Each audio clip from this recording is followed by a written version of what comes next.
While playing Elden Ring, have you ever stopped to think about whether what you're doing is good? Did we really need to kill a dragon god that would have lived for infinity? Or that hidden god of an innocent tribal community where we tore a horn from its corpse only to forget about it?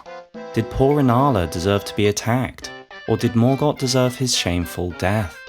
Did you really need to kill Boggart for his weapons? Marika's tits. Who else is murdered for some Elden bling? Are we the bad guys? Well, whether or not some endings could be good for the world, it's definitely true that most of the actions of the Tarnished are kind of evil. I mean, many of our kills are simply to pass the time as we ride through the land. And this pattern definitely continues into the DLC. Or does it? It seems like the DLC has brought some changes, because in the realm of Shadow, violent passions can have peaceful, even moral endings. A bunch of quests actually end in us helping people. So let's go through the list of every time we are finally the good guy and save someone's life in Shadow of the Erdtree. Deep in an abandoned ravine, as we enter a mansion riddled with chaos, we stumble on a hidden wall. We hear the screams of the mansion's owner.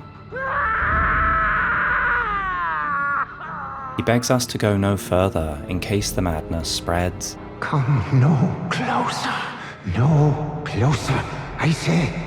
The madness wells.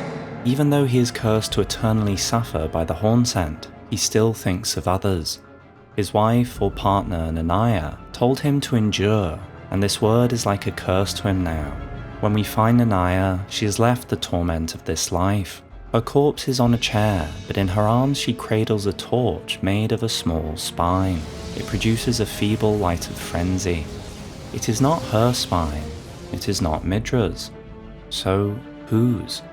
In a painting, we see Midra and Nanaya, and she is pregnant. Perhaps Midra's journey into despair began with the loss of his child. Was it an accident? If it was, could an innocent mother make such a torch? Whatever happened, Midra has lived through tragedy, but he has not given in. He has not turned mad with despair. He knows to give in would bring chaos that would swallow the world, onto all the innocents and all the living children, just like the one he lost. So Midra endures endless pain in a life of living hell. But you, the Tarnished, can change that. You can force his hand. Faced with the pain of our assault, he turns to chaos, becoming the Lord of Frenzied Flame. Now the whole world will burn, except we defeat him, and by doing this, we save his life. Only one capable of slaying a god could have released Midra from his eternal dilemma. Endure and suffer forever, or give in and be responsible for the end of the world. We give him a safe way out. Now he can rest in peace with his child. The next time we save someone's life, we help them in more ways than one. We first saw Radhan fight Melania in the trailer for the game, except just like when she fights us, the goddess cheats. She decides to give in to the Scarlet Rot and use its poison to defeat an opponent too strong for her. When the Scarlet Aeonia blooms, Radhan and the entire surrounding area is infected with the Scarlet Rot. Radhan is cheated of an honourable battle to die by, and now crawls on the sand like a dog to eat his slain enemies, a shadow of his former self, stripped of all dignity. All Radhan wants is to die after a true battle, except this is not Prime Radhan, and so this is not the death he truly would have wanted. He does not want to die to an enemy he could have defeated when healthy. After all, there was an accord, that he would become consort to Miquella if... what? If he was given a fight worthy of his prowess. War has always suited General Radhan best, and certainly far more than any honorable death. Endless war to invigorate the soul, as befits General Radhan, the great lion. This did not happen until the DLC, when we show that we are worthy of a Prime Radhan. It is only then that his soul chooses to enter his new body. Finally, this is a fight that makes Radhan want to live again, because war is what he lives for. The fire of his soul is relit, and we are his hero. We have granted him his greatest wish, the greatest battle of his life. a battle with honor that eventually gives him a hero's death. Another great gift. This is the way Radhan wants to die. We save him from an eternal life as Miquella's consort, trapped forever, fulfilling a god's duties. Radhan isn't a god or a consort, and certainly not a puppet. He is a soldier, a lion of the battlefield, and we set him free. The third person whose life we save is Igon, the Drake warrior. Igon was brutally injured during his battle against Bayle the Dread. Once, Igon fought and slew dragons with no fear, but Bayle is no ordinary dragon. He is the father of modern dragons, the dragon who ripped off Placidus heads. He is fear incarnate. Igon's time of knowing no fear came to an end that day. My limbs are limbs no more. My heart is twice over filled with fear. Bayle changed everything. Bayle defeated Igon in battle, but he didn't just ravage his body during the fight. He left him in lifelong pain and put fear in his soul forever.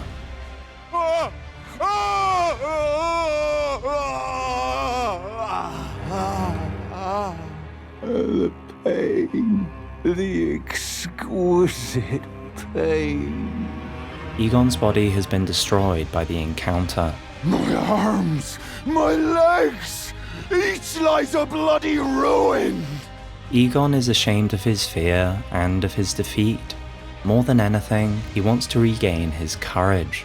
Igon, piteous Igon, do you not remember? Conjure your past, how once you were, when fear was yet foreign to you.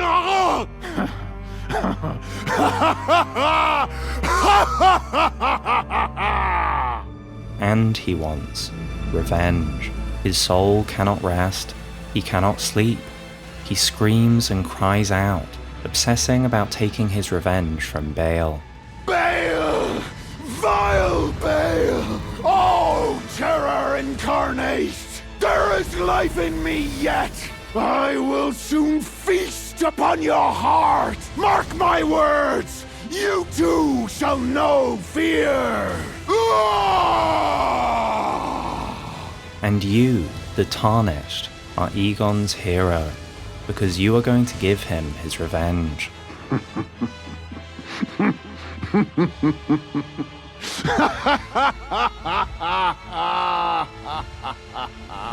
What a sight! A warrior true, if ever one there was. A fellow Drake warrior. Drake warrior, dear friend, grant me this one wish. Take this finger, my finger, scale the jagged peak, face Bayle the Dread, and when you do, summon me, summon my soul. Igon sees our prowess and asks us one humble request, to summon his soul, and this we do for him. He enters the battlefield and fights with such rage. Curse you, Bayle! I hereby vow you will rue this day. Behold, a true Drake warrior, and I, Igon, your fears made flesh. He screams such battle cries that even Bayle himself felt fear. Solid of scale you might be, foul dragon, but I will riddle with holes your rotten hide with a hail of harpoons, with every last drop of my being. After a long and honourable battle, together we slay Bayle the Dread. Igon taunts the dragon farewell and gives us his thanks. He is no longer afraid. Bayle the Dread, you shall haunt me no longer. After the fight, we find Igon's body. He has finished his quest and passed on.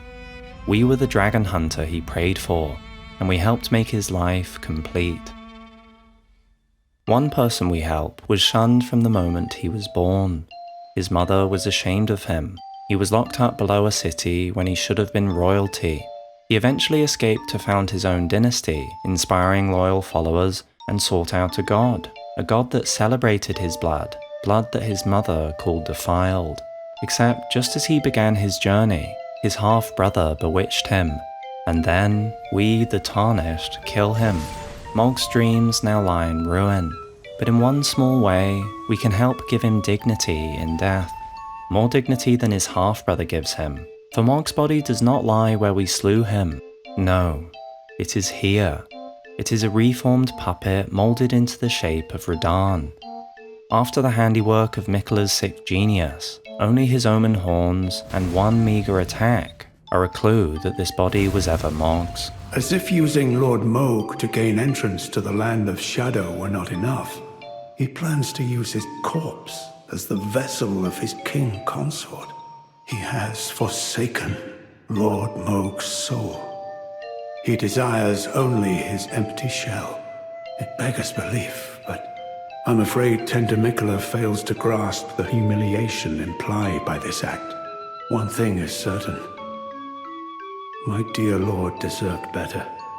After a long fight to reach the final boss, if we want to rescue Mohg's body, we have to be stronger than Radhan and avoid being charmed by Miquella.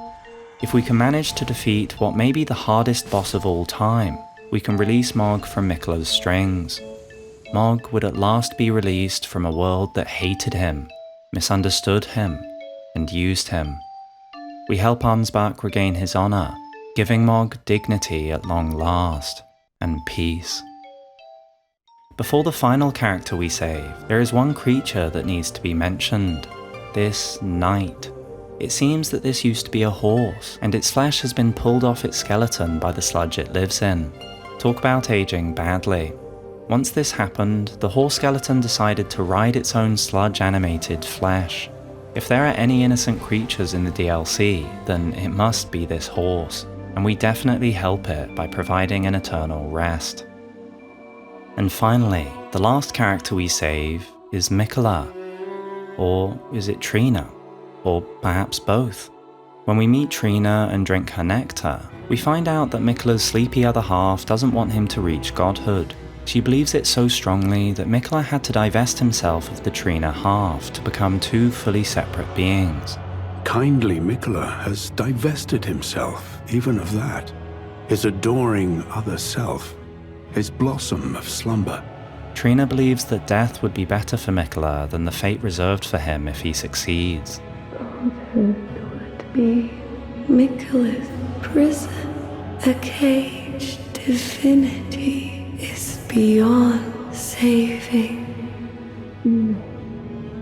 Miquella, stop. Don't turn the poor thing into God. But is this opinion true? It is certainly true that for every god we encounter in From Software games, there is a relationship between power and suffering. Marika is pinned on the cross. Messmer's grace is his curse. Placidusax awaits his god in self-enforced imprisonment. Rot blinds its own future goddess. And even Mohg's god, the Mother of Truth, craves wounds. Even as far back as the first Dark Souls, we find the Lord of Sunlight, Gwyn, has become a hollow husk after he sacrificed himself for what he believed was the best option for his kingdom. And these gods also cause endless suffering to others. Marika used people just as much as the Horn Scent. It is merely a cycle. And Miquella seems to have lost all compassion in his quest to become a god. So it is very possible that if Miquella achieves his ambitions, he would be imprisoned by it, living a life of sacrifice and causing suffering to others, almost like he and those he rules over were crucified by his godhood. When we finally slay Miquella, do we save him from a life of endlessly plotting, endlessly puppeteering his brother, of always watching his back, and perhaps even finding out that his entire order failed anyway? Maybe Trina is right. Even if he doesn't fail, it's not worth the suffering. But what could this mean, that it is a part of Miquella himself that thinks this way? What does it mean for him to discard one half of himself, his side of sleep, of dreams, and only then be able to take on the mantle of lordship? Perhaps it's because Miquella needs to discard Trina, the one who lives in dreams, who believes that lordship or ambitions can be realized without sacrifice, without being pinned on the cross. Only a dreamer could think that was possible. Trina believes that the world of dreams is enough. For Miquella to succeed, he had to discard Trina, the goddess of fantasy, of dreamlike perfection. Only when he gives up fantasy could he face and accept his place as a god. Now, Trina can give the nectar of fantasy to others who are willing to give up all ambition in the real world, even reality itself, in exchange for sweet slumber. But these dreamers can do nothing for Trina in the world of reality, at least not without our help. She needs us, the tarnished, to carry out her wishes. In the end, we do her bidding, and we slay Miquella, putting his ambitions to rest. Do we help him, or harm him? What we can say for sure is that here we do the right thing. We don't just help Trina, we bring dignity to Mohg's remains, and set free the soul of Radhan. With this fight, we are, at long last, the hero of the lands between.